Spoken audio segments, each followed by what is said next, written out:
मेरी जो माता जी है वो हर वक्त मेरे सपोर्ट में रही है और डांस भी मुझे करना बहुत पसंद है। मैंने सरोज जी के साथ भी काम किया है, रेमो डिसूजा जी के साथ भी काम किया, चीनी प्रकाश जी जो कि बहुत बड़े कोरियोग्राफर है साउथ इंडस्ट्री के, उनके साथ भी किया है। और अभी आप पता नहीं कितने लोगों की दिल की धड़कन बने हुए हैं। ऐसी ABB होती तो मतलब कैसे सबके घरों में ABB रहे, समझ रहे ना, मतलब सबके घरों में कितने प्यार से बोलेंगे सर, स्माइल तो उनके चेहरे से हटती नहीं। आपने सीरियल्स भी किए हैं, मूवीज़ भी किए हैं, एड भी किए। कॉल आया एक मेरे फ्रेंड का जो कि फैशन डिज़ाइनर थे कि अरे Neha you are looking very pretty in pink bikini. मैंने बोला क्या? तो मैंने प्यार की एक कहानी से मेरा जो करियर था वो स्टार्ट किया बालाजी से। स्टार 1 पे आता था वो सीरियल। कुछ हद तक तो ये भी बोलते कि मैम आपसे मिलना है या आप चार्जेस बता दीजिए, और मुझे पहले बहुत मज़ा आता था मारा पीटी करने में। And I was like, okay, वो चाकू लेके भाई साहब खड़े रहते थे and he was like, तू I love you बोल अदरवाइज मार लूँगा। 3 से 4 लोगों को मारा है, जिसमें 2 प्रोड्यूसर थे और एक डायरेक्टर थे और एक तो कास्टिंग वाले ही थे। कितना बेगैरत होगा वो इंसान जो आप करोड़ों रुपए डाल के आप एक प्रोजेक्ट बना रहे हो जिसमें आप ये सब चीज़ें कर रहे हो। अरे 10-15 मतलब ऑलरेडी यहाँ पे लीगल है, आप जाओ ना लीगली करो। जो इंसान काम के लिए आ रहा है आप उससे काम करवाओ। जो इंसान जिस चीज़ के लिए है अगर आपको लगता है वो चीज़ें करो। तो अभी ऐसा कोई बोलता है डायरेक्टर, कास्टिंग डायरेक्टर या प्रोड्यूसर? अब नहीं बोलते हैं। नहीं, क्यों किसिंग सीन नहीं हो, क्यों आइटम नंबर नहीं हो, मतलब आई डोंट नो। ये तो लगभग मतलब वैसे ही हो गया कि मुझे आई लव यू बोलो तुम। एक्टिंग या मॉडलिंग? एक्टिंग। अच्छा, आप शादी कब कर रहे हैं? लोग सलमान खान से पूछते हैं, हम आपसे पूछ रहे हैं। हेलो दोस्तों, आपका फिर से स्वागत है द राज रूम में। और हमारे साथ आज ऐसे मेहमान हैं जिनको दादा साहब फाल्के अवार्ड से नवाजा गया, जिन्होंने एड की दुनिया में बहुत धमाल मचाया है, सीरियल में, फिल्म में, हर जगह। तो हम मिलवाते हैं नेहा कपूर जी से। हाय, नमस्कार नेहा जी। नमस्कार जी। तो नेहा जी, आप बताइए कि आप देवास से आती हैं, मध्य प्रदेश, जहाँ उज्जैन, इंदौर आसपास में धार्मिक नगरी है जी।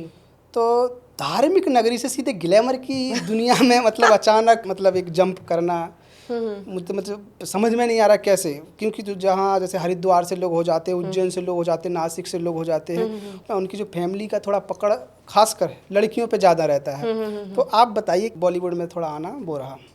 तो पहली बात तो मैं thank you very much for calling me. और इस चीज़ आई थिंक मुझे लगता है कि कोई कहीं से भी हो, छोटे तबके से हो या बड़े तबके से हो, मुझे लगता है इसके पीछे जो आपकी सोच रहती है या जो उड़ने की चाह रहती है, आई थिंक वो सबसे बड़ा रोल प्ले करती है। और वो उड़ने के लिए जो पंख देने के काम करते हैं आपके माँ बाप करते हैं। तो मुझे ऐसा लगता है कि मेरी जो माता जी है वो हर वक्त मेरे सपोर्ट में रही है। मुझे जो भी करना रहे उन्होंने हमेशा मेरा सपोर्ट किया है। और बचपन में क्या होता था, हम टीवी देखते थे तो उस समय का जो बॉलीवुड होता था, यू नो, नखरा लटका झक्कन, एवरीबडी लव्स दैट। तो वो देख के ऐसा लगता था कि बस टीवी में आना है, मतलब नाम कमाना है। इट्स नेवर बीन लाइक कि एक्टिंग करनी है या किसी किरदार को पसंद है, वो इतना पता ही नहीं होता था उस समय। बराबर। उस समय बस ये था कि टीवी पे आना है और बस नाम कमाना है। सो वहाँ से ये सब चीज़ें स्टार्ट हुई है और बहुत एक रोलर कोस्टर टाइप मेरी लाइफ रही है, जहाँ पर मैंने बहुत कुछ किया है। और उसके बाद अपनी माताजी से बात करी कि मैं खुश नहीं हूँ, मुझे लगता है कि मैं ये चीज़ करना चाहती हूँ, तब स्टिल उन्होंने तब भी मेरे साथ खड़े रहे और आई थिंक उनके आशीर्वाद की वजह से आज मैं यहाँ पर हूँ। तो फैमिली का सपोर्ट पूरा रहा है? बिल्कुल, मेरी माता ji is like always there with me. तो जी मतलब, जी, बास्केटबॉल हाँ, एंड बास्केटबॉल बेसबॉल में, जी जी जी, नेशनल हमको प्लेयर हूँ। उतना नॉलेज नहीं है खेल के बारे में, हम क्रिकेट भी नहीं देखते, हाँ ओलंपिक जरूर देखते हैं। अच्छा। तो उसमें सब खेलों का मतलब जानने लगे हैं। तो आप प्लेयर भी रहे हैं, रिप्रेजेंट भी किया है MP को जी, और फिर मतलब बहुत सारी चीज़ें की हैं आपने। बिल्कुल बिल्कुल। मुझे ऐसा लगता है कि आपको ज़िंदगी एक ही बार मिलती है और ऐसे बहुत से काम हैं जो आप अगर 50 काम भी कर लेंगे तब भी कम है एक अकेली ज़िंदगी में। और मुझे लगता है एक सक्सेसफुल इंसान को बेसिक नॉलेज हर चीज़ का होना चाहिए, मतलब जितना वो लेना चाहे उतना होना चाहिए।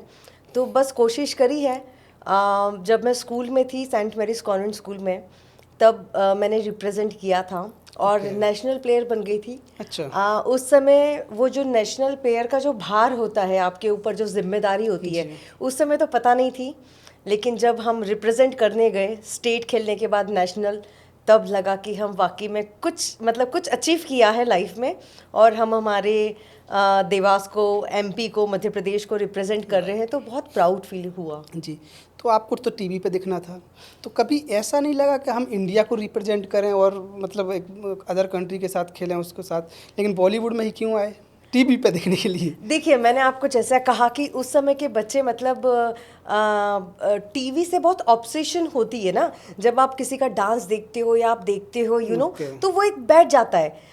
वैसे तो अगर आप देखेंगे कि जब स्कूल में हमारे यहाँ पर असेंबली लगती है, हम एवरी डे हमें न्यूज़ पढ़ना होता है, तो मैं ना ऐसे पीछे छुपती थी कि मुझे मतलब कोई बुला ना ले कि मुझे न्यूज़ पढ़ना पड़े सारे बच्चों के सामने।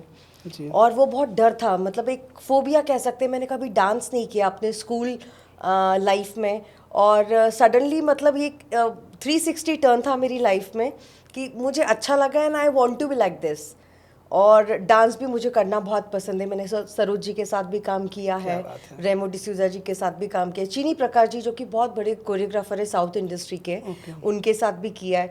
तो मतलब सडनली नई नई चीज़ों को अडेप्ट किया और ग्रैस्प करके ही चीज़ें करी। बल्कि ट्रेनिंग परफेक्टली किसी चीज़ की नहीं ली है, ना ही एक्टिंग की, ना ही मॉडलिंग की, ना ही डांसिंग की, बस भगवान का आशीर्वाद है। डॉक्टरी में भी आपने कुछ किया है? जी जी। क्या कुछ मतलब नहीं किया है, मतलब बताइए किया मुझे, है। जितना हमारी टीम ने मतलब रिसर्च किया हम तो वही देख सकते जी हैं। जी, आपकी टीम बड़ा रिसर्च करती तो है। आप बताइए क्या डॉक्टरी में? वैसे तो मैं कार्डियोलॉजिस्ट बनना चाहती थी, दिल का डॉक्टर। ओके। लेकिन जब मुझे ये पता चला कि एक टीम होती है जब आप कुछ भी ऑपरेशन करते हैं, और क्रेडिट पूरी टीम को जाता है, लेकिन जो मेजर काम होता है वो हमारा कार्डियोलॉजिस्ट करते हैं, जो डॉक्टर रहते हैं, लेकिन क्रेडिट अकेले को नहीं जाता है। एंड आई वाज लाइक ये क्या है, मतलब आप इतनी पढ़ाई कर रहे हो और क्रेडिट सब में बट रहा है। बट 3 नंबर से रह गई मैं, और मेरा बीडीएस में हो गया। तो मुझे मैं लगता जानबूझ के रह गए आप। नहीं नहीं नहीं, क्योंकि नहीं, अभी नहीं, आप दिल के डॉक्टर बनने वाले थे, बनना चाहते थे, और अभी आप पता नहीं कितने लोगों की दिल की धड़कन बने हुए हैं। एक्चुअली ना वो ज़्यादा बेटर है। तो मुझे लगा कि जानबूझ के आप रह गए हैं। नहीं नहीं, आई थिंक वो ऊपर वाले ने ऑलरेडी लिख दिया था, तो बस आई थिंक उस हिसाब से थोड़ा पीछे रह गए। देन बीडीएस में हो गया सिलेक्शन। उस समय इतना स्कोप नहीं था डेंटिस्ट में, अभी काफ़ी है, जैसे कि रूट प्लांटेशन है, काफ़ी कैनाल है, ये है वो है। पहले था ना, इट्स वेरी अनहाइजेनिक, आप मतलब देख रहे हो, और तो वो मुझे लगा कि नहीं यार ये मुझसे नहीं होगा। जी। तो तब फाइनली मैंने पहली बार अपनी माता जी को बैठाया, उनसे बात करी, और उनको लगा कि बच्चे हैं, बच्चों का क्या होता है कि विचलित होता है बड़ा मन उनका कि कभी ये करना है, कभी वो करना है। तो उन्होंने मुझे एक आइडिया दिया जी। उन्होंने बोला कि इसको भी भूत सवार है टीवी का, फिल्मों का। तो उन्होंने कहा कि चल ठीक है, डॉक्टर नहीं बनना है, एयर होस्टेस बन जाओ, तो एक लाइफ भी अपग्रेड होती है, आपको इधर उधर घूमने को भी मिलेगा, आप ट्रैवल भी करोगे, and it's also a sort of glamour, वो ऑलवेज मेकअप में रहना है। आई वाज लाइक चलो ठीक है, ट्राई करते हैं। तो फिर मैंने फ्रैंकफिन इंस्टीट्यूट से, इंदौर से मैंने उसका डिप्लोमा किया, कैबिन क्रू का, और I got selected in Jet Airways जी। अब जेट एयरवेज में हो गया, बट मन में तो था ना कि वो करना नहीं है, क्योंकि I don't have my father, my mother is the only whole and sole this thing. और मैं कोशिश करती हूँ कि मैं उनको नाराज़ ना करूँ जितना मतलब मेरे हाथ में है। तो मैंने सोचा कि मैं कर लेती हूँ उनकी खुशी के लिए जी। अच्छा, जो एयर होस्टेस की आपने बताया डिप्लोमा किया, जैसे हम फ्लाइट में ट्रेवलिंग करते तो इतने अच्छे से पेश आती हैं, और लगता है कि यार ऐसी ABB होती तो मतलब कैसे सबके घरों में ABB रहे, समझ रहे ना, मतलब सबके घरों में कितने प्यार से बोलेंगे सर, स्माइल तो उनके चेहरे से हटती नहीं। बिल्कुल। तो ये रियल लाइफ में भी वैसे ही रहती हैं अपने बॉयफ्रेंड के साथ, अपने हस्बैंड के साथ, के सिर्फ वो उस टाइम के लिए रहती हैं? मतलब ये आप पूरा क्वेश्चन सारी हमारी एयर होस्टेस से कर रहे हैं। जी जी। सो माइंड डेटा, मेरा परसेप्शन नहीं है ये। मुझे लगता है कि हर एक प्रोफेशन के पीछे, जैसे कि आप होस्ट हैं, मैं आपकी गेस्ट हूँ, बट उसके पीछे हम एक इंसान तो है ही, और सबकी अपनी अपनी मानसिकता होती है, अपनी सोच होती है, और अपनी लाइफ को देखने का नज़रिया होता है, और उसके हिसाब से ही वो करते हैं। और ये तो काम है तो हंसना पड़ेगा, बोलना भी पड़ेगा, सुनना भी पड़ेगा जी। तो वैसा चीज़ें हैं। लेकिन मुझे लगता है कि एक जिम्मेदार नागरिक होने के नाते भी हमको ह्यूमैनिटी को नहीं छोड़ना चाहिए। भले ही से वो कैसी भी सिचुएशन हो, पहल हमें हमेशा सभ्यता जो हमारी है, जो हमारा कल्चर है, जो हमारे भारत का, मुझे लगता है कि हम इंडियंस में वो कूट कूट के वैसे ही भरा हुआ है, तो वो वैसा रहना चाहिए, वो मैनर्स एटिकेट्स होने चाहिए। जी जी। तो आप तो एयर होस्टेस का डिप्लोमा किया तो काफ़ी कूल होंगे, और जो बॉलीवुड में आते हैं तो बहुत एग्रेसिव हो जाते हैं। नहीं, मैं उसके पहले एग्रेसिव थी। अच्छा। जब मैं स्कूल में थी जी जी। तो मैं मतलब टॉम बॉय थी वैसे तो। ओके। ये सजना वजना ये सब कुछ करना आता नहीं था। मैंने बड़े हाथ पैर तोड़े हैं लोगों के स्लैगर से, और मतलब मैंने बहुत मारा पीटा है, और इस चीज़ से मेरी माताजी थोड़ी परेशान रहती थी। बट उसके बाद कामनेस आई है थोड़ी कि नहीं, थोड़ा सा कंट्रोल करना है, थोड़ा सा इस तरीके से बात करना है कि सामने वाले को बुरा ना लगे। लेकिन मेरी एक चीज़ है कि मैं सच बोलती हूँ। उसमें बहुत लोगों को ईगो पे आता है या उनको बुरा लगता है, लेकिन तरीका चेंज कर दिया है। लेकिन मैं बोलती सच ही बोलते हो अलग अलग वे से। हाँ, तरीका अलग हो गया है। जी जी जी।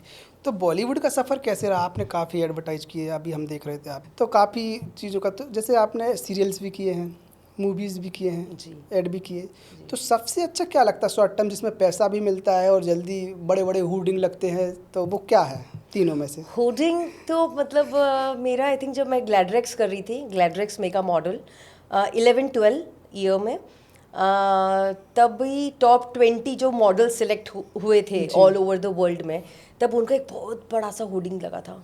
मतलब आप ये देखेंगे फन रिपब्लिक के पीछे जो एक बहुत बड़ा सा होर्डिंग है, राइट, तो वहाँ पर लगा हुआ था। और मुझे कॉल आया एक मेरे फ्रेंड का जो कि फैशन डिज़ाइनर थे कि अरे Neha, you are looking very pretty in pink bikini.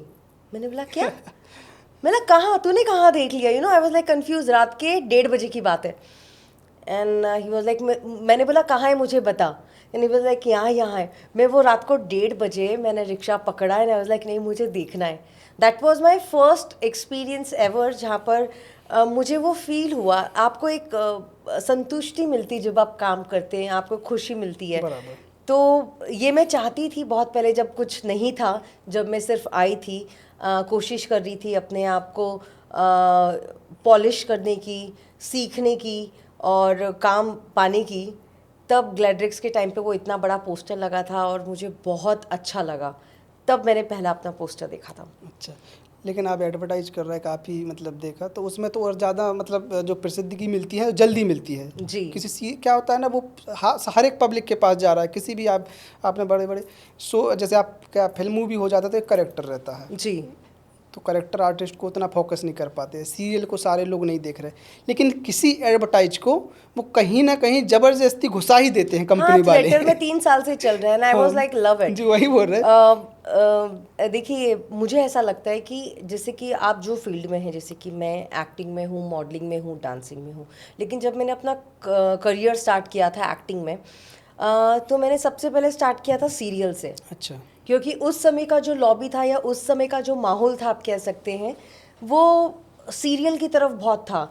और हमारी घर की जो महिलाएं वो 7:30 बजे 8 बजे बिल्कुल टीवी लगा के बैठ जाती थी और 11 साढ़े 11 बजे तक उठती नहीं थी। तो वो बहुत हाइप पे था, बहुत बूमिंग था उस समय। तो मैंने प्यार की एक कहानी से मेरा जो करियर था वो स्टार्ट किया बालाजी से। स्टार 1 पे आता था वो सीरियल। उसके बाद धीरे धीरे करते करते करते फिर फिल्मों को आया। लेकिन उस समय ऐसी सोच थी कि अगर आपने सीरियल किया है तो आपको फिल्में नहीं मिलेगी, और था वैसा, स्टैम्प लग जाता है। मुझे लगा यार अब मैंने तो कर लिया, अब कैसे क्या करें, बट आई वॉज ट्राइंग, चलो चलो ठीक है ठीक है ठीक है। फिर उसके बाद आई डिड अ फिल्म करने के बाद देन वेब सीरीज़ बहुत बूम पे आ गई। वेब सीरीज़ किया। आई थिंक सबसे लास्ट में I started doing advertisement commercial. अच्छा। और ये सब करते हुए एक चीज़ मैंने नोटिस करी है कि जो कलाकार होते हैं उनके लिए हर एक चीज़ सीखना और करना ही इम्पोर्टेंट होता है, क्योंकि एक्टर्स को लगता है कि यार एक्टर्स हैं तो सब है, राइट, बट बहुत गलत चीज़ है। स्टोरी अगर आपकी अच्छी नहीं है जी, तो वो कंप्लीट हो ही नहीं सकता। या स्टोरी अच्छी नहीं है, एक्टर्स आपने बहुत मतलब उंधा ले लिए हैं एकदम, जी जी जी, तो तब भी नहीं चल सकता। तो जो होल एंड सोल हीरो रहता है, जो बैकबोन रहती है आपकी रीढ़ की हड्डी, वो आपकी रहती है स्टोरी। जी। अभी जैसे कहा आपने सीरियल, लेकिन सीरियल से भी बहुत आर्टिस्ट निकले, सुशांत सिंह राजपूत बिल्कुल, जी हालांकि बिल्कुल। हमारे बीच अभी नहीं हैं, और क्या बोलते हैं मोनी रॉय, तो काफ़ी अच्छे अच्छे आर्टिस्ट दिए बॉलीवुड को, मतलब स्टार बना दिया उनको तो। नहीं नहीं, बिल्कुल, मैं उसी पे आ रही थी कि उस समय ऐसी मानसिकता थी, उस समय ऐसी टेंडेंसी थी बनी हुई। अब जैसे फिल्मों में भी लॉबीज बनी हुई हैं, है ना, जहाँ से वर्ड निकला है एक नेपोटिज्म का, या फेवरेटिज्म, जो भी है। लेकिन एक लॉबी है जहाँ पे लगता है कि अरे हमारे दोस्त हैं और ये बहुत अच्छा काम करते, तो इन्हीं को ले लो। जी। बट अब जो जनरेशन आई है, मतलब जहाँ पर आप वो जैसे आप पॉडकास्ट कर रहे हैं, पॉडकास्ट का बूमिंग है, वर्टिकल सीरीज का बूम हो रहा है, तो मतलब जो समय है वो बदलता रहता है। हाँ। अब ऐसा है कि अगर आप कलाकार अच्छे हो तो आपको फिल्मों में भी लेंगे, आपको वेब सीरीज में भी लेंगे, आपको सीरियल्स में भी लेंगे। तो it's a very open platform अभी, और हमारी ऑडियंस की भी मानसिकता बहुत बदली है। मतलब जो पहले एक्सेप्ट नहीं करते थे, कॉन्सेप्ट क्या है वो देखना ही नहीं है, बस चल रहा है जो चल रहा है उसी को देखते जाओ, बराबर। कॉन्सेप्ट ही नहीं देखते थे। कलाकार अच्छा होना ही काफ़ी है या रियल लाइफ में बिहेवियर भी अच्छा होना काफ़ी है? देखिए, मुझे ऐसा लगता है कि आपको जो आपका काम है वो आपको 19-20 आता है, लेकिन अगर आप इंसान 15 हैं तो बिल्कुल नहीं चलेगा। आप इंसान बहुत अच्छे हो और अगर आपको काम 10 आता है तब भी चलेगा, बराबर। क्योंकि वो आपका काम है। ऐसा कोई भी इंसान जो भी काम करता है तो उसमें वो अव्वल ही आएगा, ये कंफर्मेशन नहीं है। तो मुझे ऐसा लगता है कि काम जो आपका है आप बिल्कुल प्रयास करें, आप अपने आप को पॉलिश करें, ग्रो करें, हर एक पॉसिबल जो चीज़ें हैं आपके लिए वो आप करें। लेकिन इंसान, आई थिंक ये तो इनबिल्ड होना चाहिए हमारे अंदर, क्योंकि हमारी मिट्टी है भारत की, उसमें मतलब वो ऑलरेडी है कि इंडियंस ऐसे होते हैं। तो मुझे लगता है कि ये हमारी एक मॉरल रिस्पॉन्सिबिलिटी भी है कि एक बेसिक सी चीज़ है, अगर कोई बुजुर्ग या बच्चा दिख रहा है तो आप वो चीज़ कोशिश करो कि अगर वो रोड क्रॉस कर रहे हैं तो वो आप उसमें मत रहो, आप कोशिश कर सकते हो कचरा आप रोड पे ना फेंको। हमारा भारत, मतलब अगर हम अपना घर ही साफ सुथरा नहीं रखेंगे तो फिर क्या मतलब है। तो ये तो बेसिक चीज़ें हैं, पांचों उंगलियां फिर भी एक समान नहीं होती, तो आपको ऐसे कई इंसान मिल जाते हैं, बट कुछ नहीं कर सकते। बट मेरे ओपिनियन के हिसाब से मुझे लगता है कि इंसान अच्छा होना ज़्यादा ज़रूरी है। ठीक है, तो नेहा जी ये बताइए, आप इंस्टाग्राम पे फिल्टर ज़्यादा यूज करते हैं रियल लाइफ में मास्क? डिपेंड करता है। मास्क तो देखिए मैं यूज़ नहीं करती हूँ, क्योंकि दैट इज़ द रीज़न, मेरे बहुत लिमिटेड लोग हैं जो मेरे दोस्त हैं। बट अगर आप काम को लेकर देखेंगे तो लोगों को लगेगा कि इसको बहुत एटीट्यूड है, लेकिन जो सच है मुझे लगता है वो बोलना चाहिए। तो रियल लाइफ में मास्क यूज़ करना वो लॉन्ग टर्म तक आपके साथ नहीं रहेगा। आप कुछ समय तक मेरे ख्याल से उस चीज़ से आप पैसा कमा सकते हैं, नाम कमा सकते हैं, आप अपनी झूठी पर्सनालिटी दिखा सकते हैं, लेकिन एट लास्ट आप वो हो नहीं, तो कब तक आप कर लेंगे। कभी आपके डीएम में किसी ने मैसेज किया हो इंस्टाग्राम पर, किसी फैन ने, कुछ अजीब पागलपन वाला कुछ ऐसा जो आप बताना चाहें? नहीं, ऐसे तो मतलब बहुत करते हैं लोग। तो देखते भी हैं आपके, नहीं देखते? नहीं, मैं बिल्कुल कोशिश करती हूँ, और जो मेरे फैंस हैं मैं कोशिश करती हूँ कि मैं उनको अपनी फैमिली बोलूँ, क्योंकि उनके प्यार की वजह से हम यहाँ तक पहुँचे हैं जहाँ पर भी है, हम जो मुकाम पे हैं, और उन्हीं की वजह से हम आगे भी बढ़ेंगे। तो उस चीज़ का मैं बहुत सम्मान करती हूँ। और जैसे कि अगर कोई इंसान ये भी बोलता है कि आई लव यू, तो ऐसे शुक्रिया, क्योंकि हम उस फील्ड से हैं जहाँ पर हम चाहते हैं कि हमें लोग प्यार करें, लेकिन वो एक दायरा बिल्कुल तो होना कभी चाहिए। कोई ऐसा मैसेज आया जो अजीब पागलपन, क्या रिप्लाई दूं या नहीं, इग्नोर करूं क्या? आए तो ऐसे बहुत सारे मैसेजेस हैं, और कुछ हद तक तो ये भी बोलते कि मैम आपसे मिलना है, या आप चार्जेस बता दीजिए। एंड आई वाज लाइक मैं क्या जवाब दूं इस चीज़ का।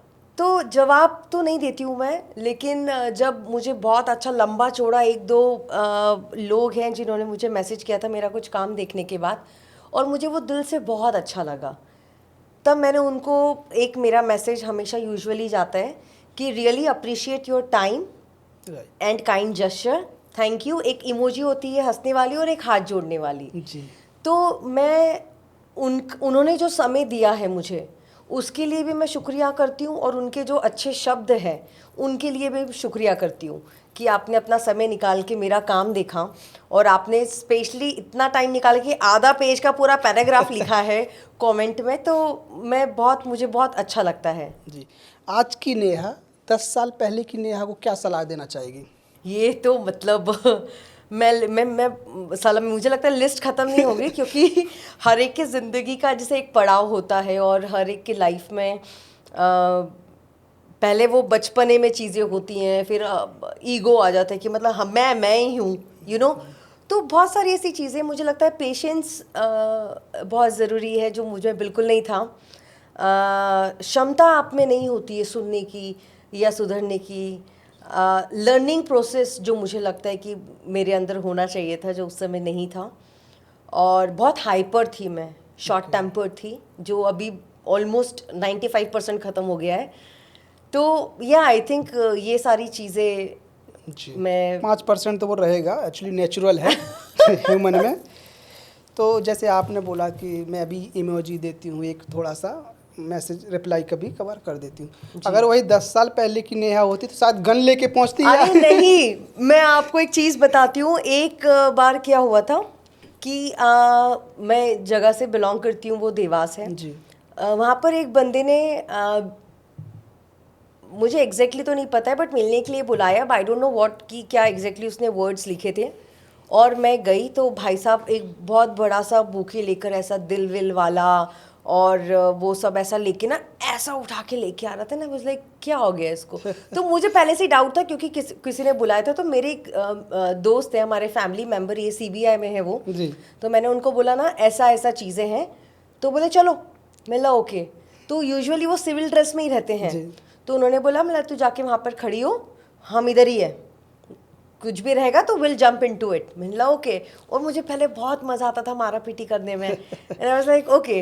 तो वो एक्चुअली मुझे बुरा लगता है अब कि वो आए, उन्होंने आके मुझे वो रखा और फिर प्रपोज किया, और मैंने उसको एक खींच के दिया अरे वहाँ पर। और उसके बाद से वो लोग सब आए और उसको पकड़ के बहुत मारा, जो कि मुझे अब बहुत बुरा लगता है उनके लिए। तो अगर आप सुन रहे हो तो सॉरी उसके लिए। तो वो था आई थिंक मेरी लाइफ में। वैसे सीक्वेंसेस बहुत हुए हैं। एक था लड़का जो कि इंदौर से बिलोंग करता है, अब नाम तो क्या ही बताऊँ, अभी शायद शादी वादी हो गई होगी तो अच्छा नहीं लगता है। वो चाकू लेके भाई साहब खड़े हो रहते थे, एंड ही वाज लाइक तू आई लव यू बोल, अदरवाइज मार लूँगा। अब मैं थोड़ी अलग थी पहले ना, मतलब मार ले, मतलब यहाँ पे क्या कर रहा है, यहाँ पे रखना, वहाँ पे कुछ भी नहीं होता है। एंड ही वॉज लाइक, उसने 2 बार मुझसे पूछा और मैंने नहीं बोला, तो उसने अपनी थाइस पर ऐसा मार लिया। एंड आई वॉज लाइक पागल है ये। और बीच रोड पर जब वो गया तो उसको एक गाड़ी ने मारा, तो वो थोड़ा सा एक होता ना रगड़ता हुआ गया, तो उसका पूरा फेस यहाँ से छील गया था। उसको हॉस्पिटल में एडमिट किया, और फिर मतलब मैं भी गई देखने, और देखने गई तो वो उसकी मम्मी पापा का एक लौता लड़का था। जो कि मुझे ये चीज़ बहुत बुरी लगी कि आपको अपने घर वालों के बारे में भी सोचना चाहिए। आप इतने मतलब पागल हो जाते हो कि आप अपने घर वालों के बारे में सोचना भूल जाते हो। आपको ऐसी क्या चीज़ है जो गुस्सा दिलाती है, जल्दी गुस्सा आ जाए? I think unnecessary attitude. Okay. और जिस इंसान को नॉलेज नहीं होता है और वो लगा पड़ा है, you know I was like मतलब ठीक है आप फेंको, आपको जितना फेंकना है, लेकिन जितना आपको पता है एटलीस्ट उसके हिसाब से तो फेंको। राइट। और पहले मुझे एक्चुअली एक बात पे बड़ा गुस्सा आता था कि जब मैं इस इंडस्ट्री में आई थी, तो हिम्मत तो स्टार्टिंग से ही थी, कॉन्फिडेंस तो मतलब कमी नहीं थी कि हाँ ठीक है, तो फ़र्क नहीं पड़ता था। कभी कोई डायरेक्टर या प्रोड्यूसर ने मुझे ऑफ़र कर दिया कि मैम यू तो नो ना कि इंडस्ट्री कैसी होती है, और कॉम्प्रोमाइज़ गिव एंड टेक। तो उस समय मैं चिपका देती थी। तो मैंने आई थिंक अराउंड 3 से 4 लोगों को मारा है, जिसमें 2 प्रोड्यूसर थे और एक डायरेक्टर थे और एक तो कास्टिंग वाले ही थे। क्या बात है। तो उस समय जो मेरा जो सर्कल है छोटा सा, वहाँ पर उस समय मुझे समझाया गया कि मैं उस बैकग्राउंड से नहीं हूँ। तो आप अगर कल को कुछ काम करते हो, आपका कोई भी काम कहीं से भी निकाल देगा, आपको पता नहीं चलेगा। बराबर। सो यहाँ तक मत लेकर जाओ, आप मुंह से बोलो और चीज़ों को ख़त्म करो। तो उसके बाद आई चेंज, प्यार से नहीं, मतलब उसको मैं उसको अपनी नज़रों में गिरा देती हूँ, जी। मतलब क्योंकि कितना बेगैरत होगा वो बराबर। इंसान जो आप करोड़ों करोड़ों मतलब करोड़ों रुपए डाल के आप एक प्रोजेक्ट बना रहे हो Right. जिसमें आप ये सब चीज़ें कर रहे हो। अरे 10-15 मतलब ऑलरेडी यहाँ पे लीगल है, आप जाओ ना लीगली करो। बराबर। जो इंसान काम के लिए आ रहा है आप उससे काम करवाओ, जो इंसान जिस चीज़ के लिए है अगर आपको लगता है आप वो चीज़ें करो। तो अभी ऐसा कोई बोलता है, डायरेक्टर, कास्टिंग डायरेक्टर या प्रोड्यूसर? अब नहीं बोलते हैं। कोई नया है बट आपका पहचान का नहीं है, वो नेहा कपूर को नहीं जानता और नेहा कपूर किसी कैरेक्टर के लिए गई और अभी बोला प्रेजेंट में, तो अभी बोला तो मैंने कहा ना कि मैं उसको उसकी नज़रों में ही गिरा दूंगी कि उसको लगेगा कि मैंने क्या किया।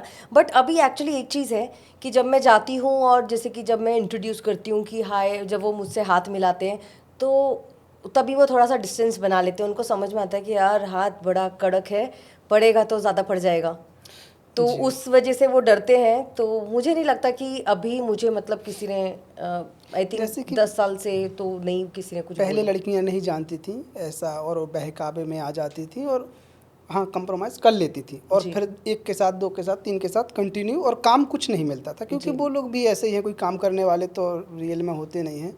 बट आज लोगों को पता चल गया है, अगर वो बाहर मतलब इंडस्ट्री से बाहर के भी हैं तो उनको भी पता है कि इंडस्ट्री में क्या होता है। तो इससे फ़र्क पड़ा है जो नए लोग आ रहे हैं, नहीं पड़ा है? देखिए मुझे लगता है कम कि हुआ है, मतलब क्या वही चल रहा है आज भी?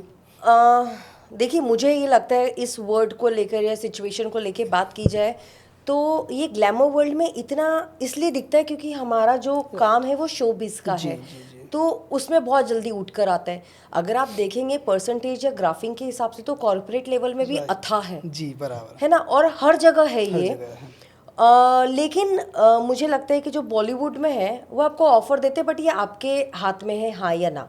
बराबर। और मैं ये हमारी इंडस्ट्री या नॉर्मल जो लड़कियां हैं मैं उनसे स्पेशली कहना चाहूँगी कि आपका व्यक्तित्व आपका चॉइस है, आप अपने व्यक्तित्व को बता रहे हैं और ये बिल्कुल आपका चॉइस है कि आपको करना है या ना करना है।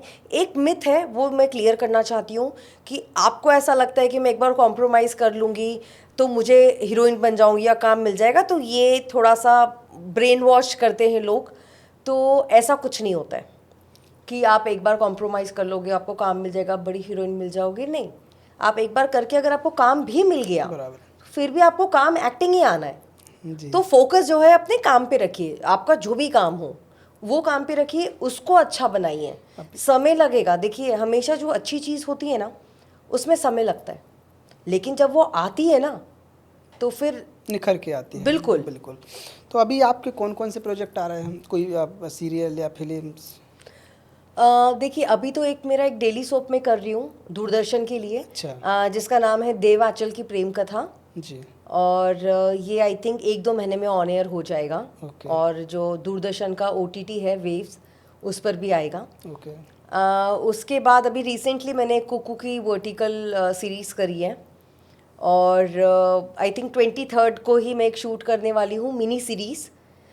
उसके जो डायरेक्टर हैं नवनीत जी हैं और राइटर हैं अपने विशाल जी, बहुत ही उम्दा डायरेक्टर हैं वो। मतलब 3-4 कैरेक्टर में इतना मतलब जमा कर स्क्रीन प्ले और ये सब लिखते ना कि आपको इंटरेस्टिंग इतना कर देते हैं ना कि आपको वो फील नहीं होता है कि यानी सिर्फ 2 ही कैरेक्टर है और पता ही नहीं चलता है। जी।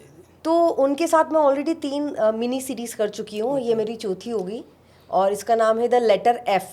कुकू, उल्लू, ये सब एक जैसे हैं, इन पे भी अच्छे कॉन्सेप्ट आने लगे हैं? देखिए क्योंकि अगर इन पे ज़्यादा वही मतलब आ रहे थे, अलग सेक्सुअल कंटेंट ज़्यादा मिल रहे थे। देखिए उल्लू इज़ डिफरेंट, ये कुकू वर्टिकल जो है वो ये जो के ड्रामा आप देखते हैं कोरियन सीरीज़ जो आती ओके। है उसका ही कॉपी है। अच्छा। हाँ जी, तो ये जो वर्टिकल है ये इस बेसिस पे है और मुझे नहीं लगता कि अभी तक वर्टिकल में कुछ ऐसा बोल्ड या इरोटिक शूट किया है। ओके। जहाँ तक है ये वाला genre I think alt Balaji के पास है और उल्लू के पास है और आई थिंक कुछ और भी आई थिंक एप्लीकेशंस है जैसे रैबिट हो गई या और भी है बहुत सारी, तो आई थिंक उसमें उनका जॉनर ये है। अच्छा नेहा जी, ऐसा कोई राज बताइए द राज रूम में कि आपने आज तक कहीं नहीं बताया हो और आपके साथ हुआ हो। इमोशंस भी हो सकता है, कॉमेडी भी हो, किसी भी उस वे में हो सकता है, वो कुछ ऐसा हुआ हो इंसिडेंस। अच्छा अच्छा, ये राज मतलब ऐसा कॉमन ही बताना है, पर्सनली बताना है? कुछ भी बता दीजिए, आप पर्सनली भी बता दीजिए, पब्लिक तो पर्सनली जानना ही चाहती है, आपकी फैन फॉलोइंग जो भी है। नहीं नहीं, मुझे नहीं लगता है कि लोगों को इतना इंटरेस्ट है पर्सनल जानने में। बट एक चीज़ है, आई थिंक ये जो हमारे बाहर के यंगस्टर्स हैं या जो ऑडियंस है, आई थिंक उनको भी काम में आएगा। तो आई थिंक ये मैं चीज़ें बता सकती हूँ कि जो मेंटल ट्रोमा होता है या जो डिप्रेशन चीज़ें होती हैं, क्योंकि हम इंसान हैं, हम बहुत सारी चीज़ों को लेकर चलते हैं, और अगर वो हमारे हिसाब से नहीं हो पाती है, क्योंकि बॉम्बे में रहना जी, और यहाँ पर काम करना इट्स वेरी एक्सपेंसिव। बराबर। और इसी वजह से आई थिंक जो दूसरे लोग हैं वो गलत रास्ते पर चले जाते हैं, उनको सही गाइडेंस नहीं मिल पाती। आई थिंक ये बहुत इम्पॉर्टेंट चीज़ है और इस चीज़ के बारे में सोचना बहुत ज़रूरी है कि इम्पॉर्टेंट जो आपका मतलब लाइफ को लेके जो इम्पोर्टेंस है वो आपको पता होना चाहिए, गाइडेंस आपको सही मिले, आप एक्सपीरियंस लोगों से बातचीत करें, उनसे सलाह लें, 50 लोगों से सलाह लें, क्या प्रॉब्लम है, जो एक्सपीरियंस है, तो उससे आपकी लाइफ हमेशा सुधरेगी या आप सीखेंगे कुछ ना कुछ। Back to the my point कि एक टाइम था जिस वक्त मैंने आई थिंक 2 CR के आसपास मैं एक चैनल बनाने के लिए मैंने स्टार्ट किया था, सैटेलाइट चैनल, जो इन्फोटेनमेंट था, iView इन्फोटेनमेंट, जिसमें न्यूज़ भी रहता है और इंटरटेनमेंट का भी रहता है, जैसे BBC है। तो वैसे मैंने एक पूरा ऑफिस लिया, सारी चीज़ें करी, बट जो भी चीज़ें हुई, जो था पैसे लेके गए या जो भी हुआ, मुझे 2 CR के आसपास का झटका लगा। और वो समय कुछ ऐसा था कि मैं मतलब किसको क्या बोलूँ, मुझे कुछ समझ में नहीं आ रहा था।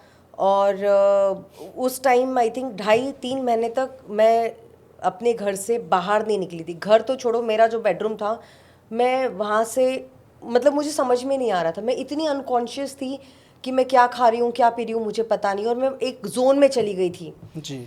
और सडनली मतलब मैं ऊपर वाले को ये चीज़ बोलूँगी कि एक बार मैं ऐसी घूम रही थी अपने रूम में, तो मिरर था वार्डरोब में, वहाँ पर ऐसे ही चलते चलते मैंने देखा और मैं बात करने लग गई कि मतलब ऐसे कैसे हो गया समथिंग समथिंग। और आई थिंक 6 सेकंड या 5 सेकंड के बाद मुझे रियलाइज़ हुआ कि मैं क्या कर रही हूँ, और आई थिंक उस समय मुझे स्ट्राइक हुआ कि नहीं, मुझे निकलना है इस चीज़ से बाहर। और इस चीज़ की मैं बहुत शुक्रगुजार हूँ भगवान की कि उन्होंने मुझे इतना ज्ञान दिया कि मैं अपने आप से निकल पाई। अदरवाइज़ ये जो ऐसी चीज़ें होती हैं, आपको ना लोग चाहिए होते हैं उस सिचुएशन से बाहर निकलने के लिए। तो आई थिंक वो सिचुएशन से मैं बाहर निकली, और मेरी सिचुएशन इतने हद तक पहुंच गई थी कि मैं सोच रही थी कि अब मतलब पंखा दिख रहा है। इट्स अ बिग अमाउंट यार, और घर से मतलब आपने लिया हुआ है, और काफ़ी कुछ चीज़ें हैं, मतलब कुछ समझ में नहीं आ रहा था। बट वो जो एक मोमेंट हुआ मेरी लाइफ में, I think that change my life. और उस समय मुझे लगा कि नहीं, मतलब मुझे थोड़ा सा अपना जो दायरा मैंने बना लिया है घर में ही है, वो मुझे तोड़ना है, बाहर जाना है।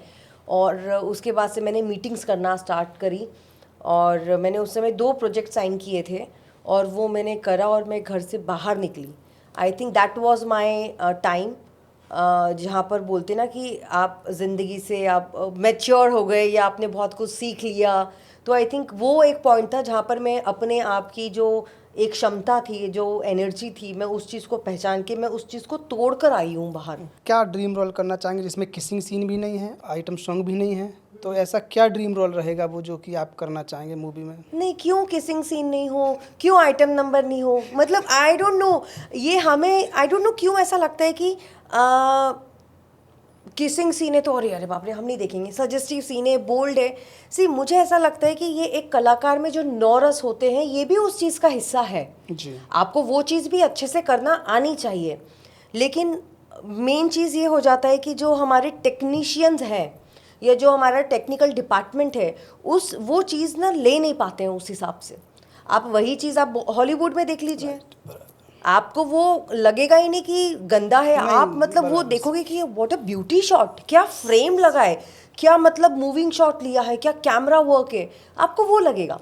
तो मुझे ऐसा लगता है कि यहाँ पर थोड़ा सा वो टेक्नीशियन जो है ना वो 80% वैसे ही क्रिएटिविटी है। जो जिस तरीके से फिल्माना है वो चाहिए। बिल्कुल, वो पिक्चराइजेशन वैसा नहीं कर पाते। अच्छा, मैं एक थोड़ा इंडस्ट्री से बाहर का सवाल पूछना जी, चाहूँगा, प्लीज। थोड़ा शायद वो ऐसे ही रहेगा अच्छा कि अभी जो माहौल चल रहा है आजकल मुंबई में, महाराष्ट्र में, अच्छा, हालांकि मराठी बोलो। हाँ मराठी बोलो, हालांकि हम हिंदी में ही कर रहे हैं, तो इस पे क्या कहना चाहेंगे आप? इस पे तो मैं क्या ही बोलूँ, मतलब वैसे तो मैं बता दूं कि मेरी जो फैमिली वो कास्मो कास्ट है। मेरे नाना जी वो राजपूत ठाकुर है, मेरी नानी महाराष्ट्रियन है, मेरी मम्मा ने पंजाबी से करी है शादी, मेरी जो मासी है उन्होंने अय्यर से करी है। जी तो ये तो मतलब ऐसा है, तो हम लोग घर में हिंदी और इंग्लिश के अलावा हमने कुछ और बोला नहीं। जी बैक टू द पॉइंट, जो महाराष्ट्र में चल रहा है, मुझे लगता है कि अननेसेसरी मुद्दा, ये बहुत छोटी चीज़ें हैं और इससे बहुत गंभीर जो चीज़ें हैं जिसके ऊपर बातचीत करना चाहिए, जिसके ऊपर एक्शन लेना चाहिए, हम वो नहीं कर पा रहे हैं। I don't know what it is, famous होने के लिए कर रहे हैं या अननेसेसरी हमारे पास इतना पावर है वो दिखाने के लिए कर रहे हैं। मुझे ऐसा लगता है कि जो हमारा भारत है वो इंडिविजुअली ही ऐसा है। मतलब आप अगर भारत में बोलोगे कि यार मैं तो महाराष्ट्र में ऐसा करूँगा, कोई बोलेगा कि नहीं मैं यूपी में ऐसा करूँगा, तो वो चीज़ नहीं चल सकती। हमारी मतलब ये खूबसूरती है भारत की कि हम भिन्न भिन्न कास्ट है, हमारे कल्चर है, और मतलब हम पूरा जो रंग भरा हुआ है, जो हमारी मिट्टी है, उसका मतलब ये यूएसपी है। जी। आप कहीं और नहीं देखेंगे ये। तो कुल मिला के गलत है जिस तरीके से लोगों को मुझे पीटा लगता जा रहा है है, मारा फोर्स जा रहा करना है। गलत है। मुझे लगता है फोर्स करना गलत है, क्योंकि एक इंसान की इतनी फ्रीडम तो होनी चाहिए कि वो अपने ही भारत में कहीं भी स्टेट कंट्री में जाकर अपने हिसाब से काम कर सके, पैसे कमा सके, इज्जत कमा सके। और आई थिंक ये दोनों तरफ से होना चाहिए। ये तो लगभग मतलब वैसे ही हो गया कि मुझे आई लव यू बोलो तुम। हाँ, बोलो हैंडसम है, बोलो, नहीं तो मारो मारोगे। और अगर वही चीज प्यार से, जैसे आपके पास वो गुलदस्ता लेके आया था, आप उसको नहीं समझ पाए। नहीं, समझने की बात नहीं थी, वो उस समय एज ही वैसी हाँ, थी नहीं, ना। मैं बता रहा हूँ कि अगर यही चीज़ प्यार से समझाई जाए कि आप जी। सीखो, कुछ स्कूल कॉलेज या कोचिंग क्लास खोली जाए मराठी के तभी लिए, तो मैंने ज़्यादा सॉरी बोला भाई साहब को। तो वो ज़्यादा बेस्ट है ना। मुझे लगता है कि फोर्सफुली तो आप कोई चीज़ नहीं करा सकते हो। अगर सामने वाले की इच्छा है कि वो उस चीज़ को करे तो बिल्कुल करे, क्योंकि देखिए हिंदी तो हमारी मतलब मातृभाषा है, लेकिन हिंदी ही चलती है। जी। अच्छा, हम थोड़ा आपके साथ कुछ रैपिड फायर खेलेंगे, फास्ट जवाब देना है। कोशिश करूँगी। एक्टिंग या मॉडलिंग? एक्टिंग। रेड कारपेट या पजामा पार्टी? आई थिंक बोथ, दोनों ही, क्योंकि रेड कार्पेट क्या होता है कि आप प्रोफेशनली जाते हैं अपने काम को स्क्रीन करने या देखने चीज़ें, और pyjama parties with your family, with your own people, जहाँ पर आप चाहते हैं कि यार नहीं यार थोड़ा रिलैक्स करते हैं, थोड़ा अपना टाइम, फैमिली टाइम हो। तो आई थिंक मैं तो दोनों ही चाहूँगी। कॉफी विथ करण या ज़रा Arun? It's only me, whenever Neha like will be there, it's a Neha show. अभी तो आप दाराज रूम में हैं। हाँ, द राज रूम में हूँ, लेकिन I can promote my guys, you can watch Neha Kapoor podcast और Neha Kapoor podcast. Love marriage या नो मैरिज? लव मैरिज या no marriage? No no no, I think love marriage, because ये बहुत ही खूबसूरत एक रिश्ता होता है जब आप दो इंसान होते हैं और आपको लाइफ को एक्सप्लोर करते हुए, क्योंकि मुझे ऐसा लगता है कि जब तक पार्टनर नहीं है आपकी लाइफ में, ऐसा नहीं है कि आपकी लाइफ नहीं है। Definitely no marriage is also a good option, लेकिन अगर आपको ऐसा इंसान मिलता है जो समझदार हो, जो चीज़ों को समझता है, बड़ों की रिस्पेक्ट करता है, एक म्यूचुअल चीज़ पे आता है, क्योंकि अगर आप नंबर 1 हो तो आप कोशिश यही करो कि सामने वाला भी नंबर 1 हो। तो वो बोलते ना, एक मियान में दो तलवार नहीं रह सकती, लेकिन जब वो रहना ही एक मियान में है तो आपको दोनों की रिस्पेक्ट करते हुए प्यार के हिसाब से एक म्यूचुअली तीसरा जो रास्ता आता है, जो दोनों जिसमें म्यूचुअली हो, तो आई थिंक ये बहुत ही एक ब्यूटीफुल रिश्ता है। कहीं ना कहीं आप पॉलिटिक्स से कनेक्ट हैं क्या? क्यों? मैं बहुत डिप्लोमेटिक आंसर दे रही हूँ। जवाब दिया है आपने, जो कॉफी विद करण है दाराज रूम, तो तीसरा अगर कोई सवाल उसका आंसर निकाल के दे रहा तो वो पॉलिटिकली लोग करते हैं। नहीं, पॉलिटिकल कैसी? आपको 2 में से चूज करने के लिए बोला गया था। आपने ये नहीं कहा कि इधर दिस और इधर दैट, आपने कहा कि रैपिड फायर है, तो मैंने बोला नेहा कपूर पॉडकास्ट। चलिए, और अभी बताइए। नहीं, I also call you on my podcast, don't worry. Thank you. तो काफ़ी बातें हो गई आपसे फिल्म को लेके। अच्छा, आप शादी कब कर रहे हैं? लोग सलमान खान से पूछते हैं, हम आपसे पूछ रहे हैं। नहीं, इतना तो मतलब मैंने कहा ना आपको कि जब भी मुझे एक अच्छा इंसान मिल जाएगा, सी एप्लीकेशन ऑन है guys, you can apply your forms. और देखिए आजकल की जनरेशन में वैसे लोग बनना शायद बंद हो गए हैं, मतलब ये तो वो हो जाएगा कि मैं कहूँगी कि नहीं नहीं मैं ओल्ड स्कूल हूँ, तो वैसी बात नहीं है। लेकिन हाँ डेफिनेटली मैं बहुत रोमांटिक हूँ, लेकिन मैं ये भी चाहती हूँ साथ में कि जो इंसान मेरी ज़िंदगी में जुड़े, वो जब जुड़े तो मेरी माँ के लिए वो जवाई ना हो, वो बेटा हो। जैसे कि मैं उनकी माता पिता के लिए बहू नहीं बेटी रहूँगी, ये मेरा मानना है। मेरी जो विचार है वो ऐसे हैं। तो अगर ऐसा लड़का होगा तो मैं बिल्कुल शादी करूंगी, मुझे कोई प्रॉब्लम नहीं है। घर वाले 10 साल से सूर्य पीछे ग्रह पड़े ना हो, एक तारा हो जो आंखों का तारा हो, वो वैसी बात बोल दी आपने कि बेटा हो जमाई ना हो। आप नहीं चाहेंगे बताइए? आपकी सही जो बात है। वाइफ है वो जी, जी। आपकी मदर को, आपके नहीं, फादर को बिल्कुल, अगर definitely, कोई अपने माँ चाहिए। बाप की तरह प्यार करे, आई थिंक हर कोई वो चाहता जी, है। जी। माँ बाप का भी फर्ज बनता है कि बेटी की तरह नहीं बहू को बिल्कुल भी बिल्कुल, प्यार करें। ताली दोनों हाथों से बजती है। बिल्कुल बिल्कुल बिल्कुल। तो अभी कुछ ऐसा करंट में चल रहा है कि कुछ लड़का देख के रहा हो, अफेयर वगैरह कुछ? नहीं देख के तो नहीं रखा है, लेकिन मैं वेट कर रही हूँ एटलीस्ट कोई आप मुझे प्रपोज करें, मतलब जूते नहीं पड़वाऊंगी। सोचेंगे। हाँ बिल्कुल, सोचना पड़ेगा ना, लाइफ का सवाल है, तो मैं चाहती हूँ कि हाँ। जी जी जी। तो आज हमारे साथ थी नेहा कपूर जी, और बहुत अच्छा लगा इनसे बात करके। और नेहा जी बहुत बहुत धन्यवाद, आप Thank हमारे you. स्टूडियो में आए, द राज रूम में। आप जब भी आपकी फिल्म आएगी तो मैं ज़रूर आपको इनवाइट करूंगा, और आप आइए ऐसे ही। बहुत अच्छा लगा बिल्कुल। रियली में, और हमारी टीम भी को भी बहुत अच्छा लगा, वो बता ही देंगे इस कट के बाद। नहीं नहीं, आई रियली अप्रिशिएट। और एक टीम वर्क ही होता है डेफिनेटली। जब तक टीम आपकी अच्छी नहीं होती है, वो चीज़ आप नंबर 1 तक या उसको पुशअप नहीं कर पाते हो टिल अप। तो thank you very much you first of all Rajput साहब in the Raj room with the Raj, और आपकी पूरी टीम को thank you very much for having. नमस्कार, मेरा नाम है नेहा कपूर और आप मुझे देख रहे हैं द राज रूम में राज के साथ।